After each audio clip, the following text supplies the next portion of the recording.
Guys, you've heard a lot of technical terms in racing like wedge and stagger, and you wonder what stagger is. Well, I'm going to show you what stagger is. It's basically the difference between the right rear tire and the left rear tire of the car. I'm using this cup as an example, and if you put the cup on the ground and spin it, it's always going to spin to the smaller side, making stagger very important to get you through the corner. Mike, after walking around the pit area today, heard a lot of the crews talking about how track position is going to be so important. This is a small, tight, racy little bull ring, probably the smallest track that the Camping World East Series will race on this year. So let's give you a quick track demographic and show you what South Boston is all about. Guys, this track is not very steep at all. Only 12 degrees of banking. It's pretty much considered a flat track. The straightaways here at the South Boston Speedway are not very long at all, only about 360 feet in length. The cars come off the corner, they round right up to the straightaway. They're only straight for about a second or two, and then they're setting up for the next corner. Then you're down into the next corner again. And this track is tight. It's only 45 feet wide all the way across, all the way around. Couple that with two race cars going side by side, and you won't be able to fit a credit card between them. The turns here at the South Boston Speedway are actually longer than the straightaways, so you're always turning. The chassis is always loaded. You're leaning on those right side tires all race long. The team that hit the setup right tonight is going to find themselves in victory lane. Your defending champion, Matt Kobaluk, brings the Mohegan Sun Chevrolet down to the crew. The crew said that they're going to make a wedge adjustment to put some bite in the car. They're also going to make a track bar adjustment. That caution flag is exactly what Matt Kobaluk needed. When he got the lucky dog, NASCAR rules stipulate you can't come in and pit the car, but they did go a lap. They did have a caution. Matt Kobaluk was able to come back in and get the proper adjustments that he needed.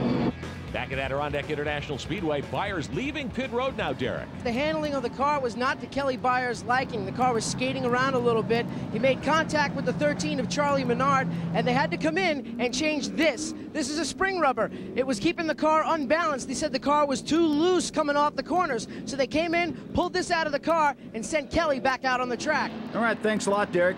Car drops down on the ground, a little bit of overheating. He stalls the car, guys. He stalls the car. The crew pushes him, fires it back up, and Eddie McDonald is off and away. Guys, it's so noisy down here in the pits of South Boston, you can't hear anything. All of the crew members are passing notes back and forth so they can communicate. So if you can't beat them, join them. I wrote this little note to Lance Dieters, crew chief for Austin Dillon. It says, has the driver said anything about the car? He just looked at me, winked, and gave a thumbs up. This week we're going racing in the Summer Shootout Series, and we want to thank Michael Harper and all the fine folks at David Reagan Incorporated for supplying us with this beautifully prepared 06. It's usually driven by Chris Buescher. This week, we took our speed cameras inside the car to give you a perspective of what it's like behind the wheel. Okay, let's rock and roll. Welcome to the infield quarter mile at Lowe's Motor Speedway. This is where they race every week for the Summer Shootout Series, and this week, we're going to take you behind the wheel and behind the windshield. And this is how you get around this racetrack. You get on the throttle coming off turn 4. I'm looking at the start-finish line. I'm looking for the starter to give me the green flag.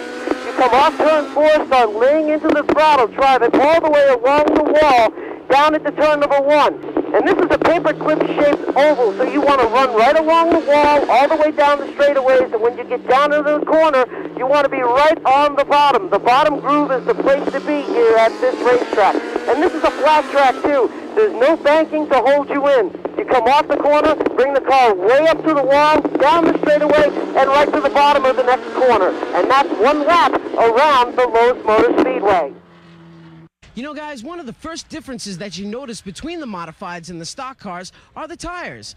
This is a stock car tire. It measures 10 inches wide. This is the same type of tire that you'll find on a Nationwide Series car, Sprint Cup car, or Craftsman Truck Series truck.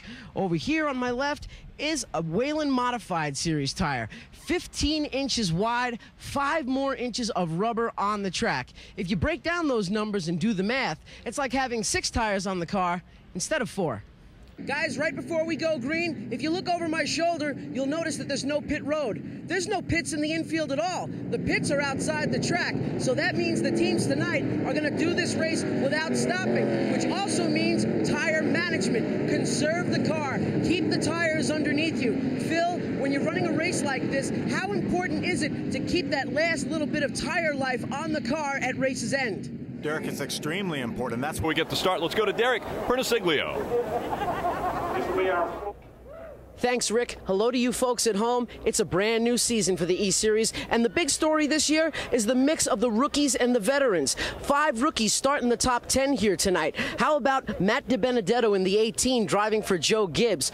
Next to him, the 00 of Ryan Truex, younger brother of Martin Truex Jr. Then you move on to some of the veterans like Steve Park in the Waste Management number 35. And next to him is the 71 of Eddie McDonald. He picked up 2 wins last year. On the outside of him, Brian Eichler, who was very fast in practice. He'll start on the outside pole, but on the pole tonight is hot young rookie, the 44 of Brett Moffitt. Moffitt was fastest in qualifying. He's going to bring the field to green tonight. It's a brand new season. A new chapter is about to be written here tonight in the Kevin Whitaker 150.